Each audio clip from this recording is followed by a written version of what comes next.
கொடைக்கானலுக்கு அமைச்சர் ஏவாவேலு வருகையை ஒட்டி சாலைகள் போர்க்கால அடிப்படையில் சீரமைக்கப்படும் நிலையில் மாதத்திற்கு ஒருமுறை அமைச்சரை வர சொல்லுங்கள் என மக்கள் ஆதங்கத்துடன் தெரிவித்துள்ளனர்.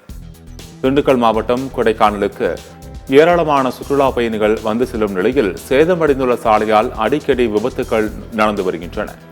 இந்த நிலையில் நெடுஞ்சாலைத்துறை அமைச்சர் ஏவாவேலு வருகையை ஒட்டி குண்டும் குழியுமான சாலைகள் சீரமைக்கப்பட்டு விரிசலுடன் உள்ள சாலை தடுப்புகளுக்கு வர்ணம் பூசப்பட்டு வருகிறது. இந்த நிலையில் மாதத்திற்கு ஒருமுறை அமைச்சரை வர சொல்லுங்கள், அப்போது சாலைகள் நன்றாக இருக்கும் என அப்பகுதி மக்கள் கூறியுள்ளனர். கொடைக்கானலுக்கு கொடைக்கானல் டு வத்தலக்குண்டு வரைக்கும் ரோடு ரொம்ப மோசமாக இருக்குது. அப்பப்போ அமைச்சர்கள் அதிகாரிகள் வந்துட்டு போனாக்கா இந்த ரோடை சரி பண்ணுவாங்கன்னு நினைக்கிறோம். இதே மாதிரி வந்துட்டு போனாக்கா நல்லாயிருக்கும். ஆனால் அதிகாரிகள் யாரும் வரல அப்படின்னாக்கா இதை யாரும் போட மாட்டாங்க. இது அப்படியே குண்டு குழியுமா தான் கிடக்கும். இது வரைக்கும் எம்எல்ஏ வராங்க, எம்பி வராங்க மட்டும் இந்த பேஜூருக்கு எல்லாமே பார்த்துட்டு இருக்காங்க. ஒரு மக்களுக்கு இன்ன வரைக்கும் எதுவுமே பண்ணது கிடையாது. அது எம்பி எம்எல்ஏ வரும்போது மட்டும் அதுக்கு இந்த வேலையை பார்க்குறாங்க. இது நியாயமாக இருக்கணும். என்னைக்குமே